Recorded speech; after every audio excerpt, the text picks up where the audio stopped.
الطيارات هي واحدة من أعظم وأفيد الاختراعات في تاريخ البشرية، لأنها خلت التنقل والسفر سهل وسريع جدا بعد ما كان طويل وصعب.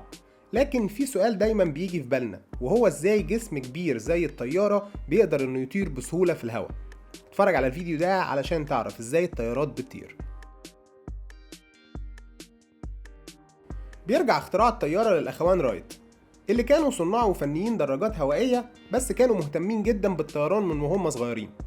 ولأن عندهم خبرة كبيرة جدا في مجال الميكانيكا، بدأوا يعملوا تجارب وأبحاث لاختراع آلة بتقدر تطير في الجو.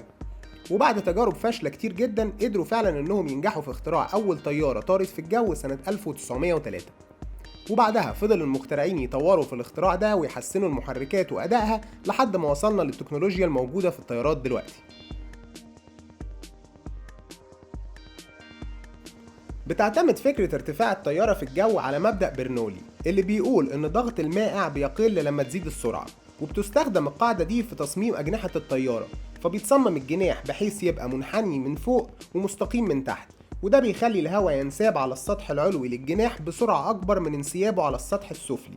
فبالتالي بيكون ضغط الهواء أقل عند السطح العلوي، وفي نفس الوقت بيزيد الضغط تحت الجناح، وده بيخلي الطيارة ترتفع في الهواء لفوق.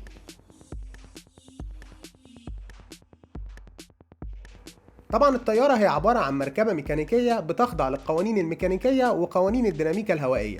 ولما نقول القدرة على الطيران فده في الحقيقة معناه القدرة على التحكم بقوى الجاذبية والحركة.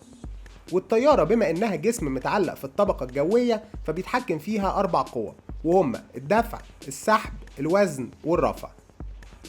قوة الدفع هي القوة اللي بيولدها محرك الطيارة لما يدفع الهواء للخلف، ودي القوة المعاكسة لدفع الهواء للخلف واتجاهها هو إلى الأمام.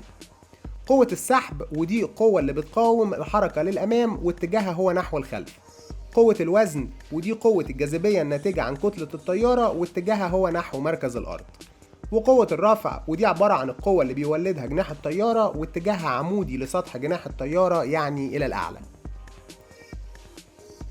وعلشان نشرح الموضوع بسهولة أكتر، فالدفع هو تحريك الجسم للأمام بفعل قوة ما، في الحالة دي هي المحركات القوية للطيارة اللي بتشفط الهواء وتضغطه وتمزجه مع الوقود، فبالتالي بيشتعل المزيج ده ويخرج الطاقة اللي بتدفع الطيارة للأمام، وده بيسمح للطيارات إنها تطير بسرعات عالية جدا توصل ل 1000 كيلومتر في الساعة. الرفع بقى هو اللي بيوجه الطيارة نحو الأعلى ويحافظ على وجودها في الهواء. وعلشان ينتج الرفع فالطيارات بتعتمد على أجنحتها المصممة بشكل خاص جدا باستخدام مبدأ برنولي اللي ذكرناه من شوية، واللي بيخلي شكل الجناح بيتميز بمقدمة مستديرة ملساء وقسم خلفي مدبب. ولما الجناح بيخترق الهواء بتندفع جزيئات الهواء من فوقه وتحته، وبفضل الانتفاخ الأمامي للجناح فالهواء بيتحرك بشكل أسرع فوق الجناح عن تحته، وده بيخلي الضغط الجوي فوق الجناح قليل وتحت الجناح كبير، وبالتالي فرق الضغط ده هو اللي بيخلي الجناح يترفع لفوق. وفي مبدئين تانيين في ديناميكا الهواء في مواجهة دايمة مع الدفع والرفع، وهما مقاومة الهواء والجاذبية.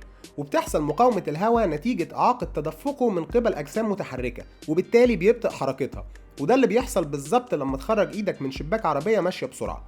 والطيارات بتحتاج قوة دفع عالية بتمكنها إن هي تتغلب على مقاومة الهواء، ولذلك شكل الطيارة مصمم بحيث يسمح بتدفق الهواء حول جسمها بأقصى انسيابية ممكنة.